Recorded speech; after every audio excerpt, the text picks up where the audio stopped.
Ice, that death ward, it just doesn't exist. Ice will kill him in the tree line. KP comes out for the Sonic Wave, the hook shot gonna miss, can't get out, but it can. Now Rubik actually stole Sonic Wave. He's actually got the ulti to help burst down the spark. All they need is one extra stun. Kiro dropping low and fire, there she blows, and down it goes.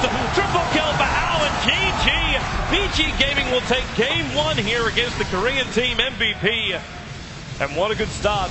It looked good for MVP. And then VG Gaming, the Morphling came online. The MVP, I think, felt like they had to make some really aggressive plays, which they definitely did, but they got a little bit overzealous on the fights outside the Dire base, and VG Gaming are just too experienced of a team to get phased by that aggression. They played really solidly. They find the key pickoffs, and of course, solid individual plays from everyone on the side of VG Gaming here. So, great game. Very action-packed, as we expect out of MVP. And VG Gaming, probably the favorites going in, showing why. Yeah, that they do. And MVP, of course, they are a crowd favorite. I'd like to see what they do in game number 2. But for now, let's throw it back over to the analyst desk. Thank you, Toby. Yeah, game 1 done. And VG Gaming winning that one. And I think the panel might be discussing picks. Because, Seb, you love that Morphling pick in that game.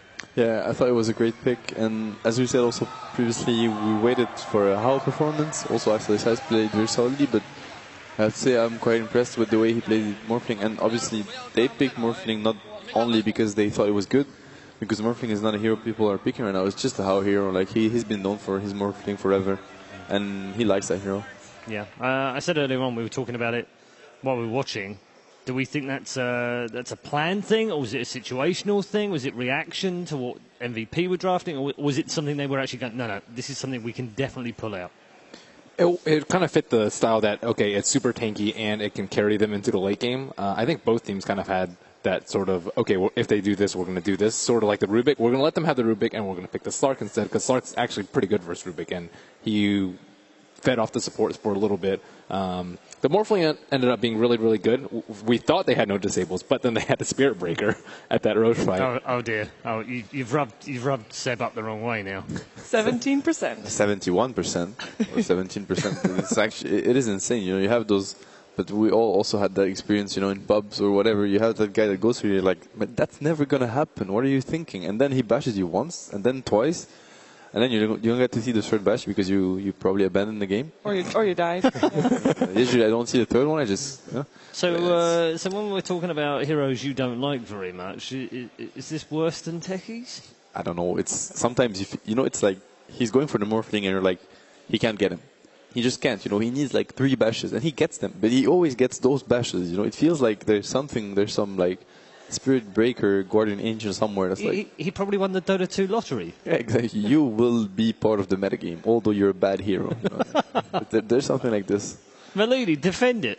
I like Spirit Breaker. I think, I mean, obviously there's a small element of randomness there, but at the same time, it played really well into their playstyle. They're very, very aggressive, looking for a lot of kills. We saw that one fight where he turned a single target stun into a 4-hero stun. But they drafted really well around it. Like Spirit Breaker couldn't charge away in lane because they were always waiting with the Frostbite or the Lift. Overall, I thought it was pretty close. The Lina actually was the biggest deal because Slark just got obliterated by Lina so many times. I mean, he didn't build BKB. I felt it was necessary for the Slark to have a BKB that game. Like, he could have just got trapped in the cogs and CM with the ultimate will actually destroy him. So I'm not sure why he didn't actually prioritize on getting magic immunity in that game. I felt it was the utmost necessity for him to actually have it. Well, I actually have a bit of extra inside information about MVP's Phoenix draft, previous game. So apparently, from hearsay, from what I've heard, March is just thinking, you know what? Top 8, it's great. We're just going to have fun from this point onwards. So, Kyo, what do you want to play? Slark, okay, let's do it. It's not actually strategical drafting, perhaps. Sounds really weird to me if they have that approach. I mean, they did great so far. I thought they had a good shot at winning. And, yeah, maybe that approach is like, if we play on the heroes we like and we have a lot of fun, then we're going to be better. So if they look at it that way, why not? But I actually think Stark was a very fine pick here. I don't think it was I think it was a fine pick, but as you said, you're facing a Crystal Maiden, although he didn't skill ulti that early, and I thought it was questionable, but anyway, when TM has ulti Clockwork with Blade Main as well, you can't really fight the Clockwork Blade Main as Slug if you don't have BKB, or at least not effectively. You're going to lose a lot of HPs in the process. It was a Star versus Lina mid, and that's not an easy matchup. And he had the same net worth, so he really did great. Okay. Morphling, obviously, you picked it out as the game changer, as the main pick that changed everything. 32 minutes in or so, you know, we had an escape from him as well. It wasn't just killing everything in sight. It was a mixture of things. Yeah, he always pushes the hero to the limits. You'll see with that action. There was this action close like to the secret shop, so he got Maledict. He was low HP. He was super low, but he kept on fighting, got a neutral kill or triple kill. Teams returning to the arena, and MVP fine spirits when they came out. Yeah. They were laughing about. I'd like to know what that joke was. Do you see those bashes? Might well have been. I told you I would get him. Yeah, maybe it was. Maybe they were saying, "Hey, should we play techies? That'd be hilarious." Now, I'm very happy they're in very high spirits. I mean, it is an elimination game after all, and we've seen it in the past few days. That sometimes the pressure and in this type of match can be really high, but Yeah. I don't see the pressure. that's not on there's their no part. pressure on MVP No. Phoenix right now. They are just enjoying every moment of it in there. I mean, talk about having fun. If I'm playing against Sebastian, first pick Spirit Breaker, second pick Techie. Well, I'm gonna give you the game for sure. Don't give it away, because we're supposed to be a five-person panel here. We're supposed to be playing together in the same team. You can't give strategies away like that, so they know how to beat us. Spirit Breaker, but I mean, it worked really well for him. And also, we have to point out that he really uses the hero to the maximum potential, in the sense that when you charge in a team fight with Spirit Breaker, you always want to charge the guy that's sitting, as far as possible, so you can bash everyone. I mean, stun everyone on the way. And he's been doing that a lot. I don't remember who they were facing, but there was this big highlight where he just charged and got a triple stun, and it ended up being a team wipe. Thanks to his initiation. It was just before the Roshan, wasn't it? Yeah, it was. I can't remember who they were facing, but it was some very intense game where he actually was the X Factor. Yeah. We were mentioning Morphling just before the teams came out, so why don't we just have a look back at one of the very few clips of how doing his hell things. This was around 32 minutes, and this was the escape. That is thanks to FY. Yeah. Right here, he went for the Skadi instead of the Manta, so he can't really. But FY just lifts the Spirit Breaker and he survives. And He got Queen of Pain blinks away with his own blink dagger as well, and no worrying sight. This was the fight where we were thinking, oh, this guy's gonna regret not getting a Manta, and then FY showed up. And then locks him inside the cogs. The charge is coming Yeah, in. savior of the day. And it's also for the that action after. They're unstoppable because the momentum, the tempo is completely broken because they just get picked off right and left, and then they need to group up as a team MVP if they want to actually take those fights. If it's 1-by-1, I mean, Vici Gaming, they have a lot of chasing potential, they have a lot of disables, so they're just gonna go down 1-by-1. And the FY play was crucial as a support for all the support players out there when you don't necessarily know what to do at the same point in the game, because sometimes your core are farming, they're waiting for items, and looking at the map and being like, all right, that guy is pretty deep, across the river, he's probably in danger. Just sitting behind him can turn, because they use so much. It's a BKB charge from the co-op, an ulti, 3 heroes or 2 heroes rotating to a lane without any effectiveness. It's a great play from the Rubik. I think to strengthen that point as well, sometimes if you think as a support what you want to do, you're going to go to the lane that you have the highest potential to kill. So more or less, it's most often on the carry's lane, since he's going to be able to dish out a lot of damage. Definitely. Okay. Morphling, first pick, TI5. Great to see that. Slark, first time at the main event as well, so a couple of new ones. What are we going to see in game 2? No?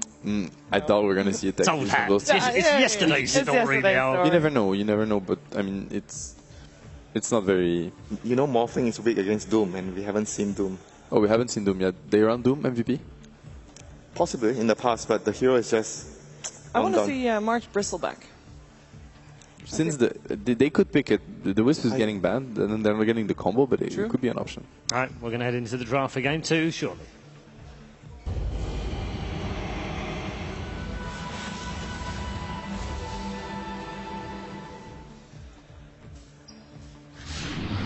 MVP Phoenix versus Vici Gaming. Game 2. So Vici 1 game away from a place in the next round and a guaranteed top 6 finish and $1.2 million at the very least. MVP Phoenix need 2 in a row if they're going to do the same thing. It's going to be a very rough game for them. I think Vici Gaming looked really on point that previous match, and no signs of weakness, really. I think they should go with the same sort of strategy, maybe just refine the hero picks a little bit and tailor it more against Vici's draft, and I think that's probably their best approach to winning. I think late game, like, that's not a strategy that MVP Phoenix is known for, and Vici, I think, is much better in the decision-making in the middle late game, and as we saw, like, Phoenix just got picked off once or twice, and then everything just fell apart. Just a note on the draft while we're waiting. There are just 20 heroes left in the pool that haven't been picked. Can you name them all 20? No. Oh. I'll start with Doom. DP? One. Death Prophet. That's a DP. Was it Alchemist? Yeah, Alchemist is in that pool, actually. Elder Titan? Yes. So many good heroes. Like, no, really, those heroes are actually viable. You know, we're getting Spirit Breakers and Techies, Yeah. where Alchemist is just waiting Come on the side. on. Hey, hold on. Mirana? Mirana, come on, Still in bottom. there. Who can speak against the bottom? I love Bottom. I actually saw Bottom walking over here. Real life one, without a Panther, unfortunately. Oh, Yeah. it's mildly disappointing with that. Yeah. But yeah, just 20 left in the pool. It's also the second highest amount last year. There were just over 90 heroes used, so we're not far away from setting a new record. Terrorblade? that one's fine. Okay, just Don't stop. try that. Just stop now. Meepo Invoker. The Invoker is actually a nice hero to get. Yeah. And as we see the opening, this time around they're going to steal the Clockwork from Vici Gaming. It was quite effective. We saw some very impressive hooks from SSI. I'm thinking of that charge away from the Spirit Breaker into hook. That was incredible. The first pick, Lina, yesterday we were like, you guys mentioned it. Lina is going to become a top pick in the later phases of the tournament, and that's what we see today. It's been the first pick every game. It's actually the most picked hero right now. And very effective as well. Like, I think the win rate is quite high. Do you follow up with a Rubik here right away to deal with the Clockwork? I think so. I was pretty surprised that they didn't ban it last game, but I think they just wanted them to pick it so they could pick Stark. I would be surprised to see it get through the second ban phase. Earth Shaker. That's a shaker. That's a very early shaker. I don't think you can go wrong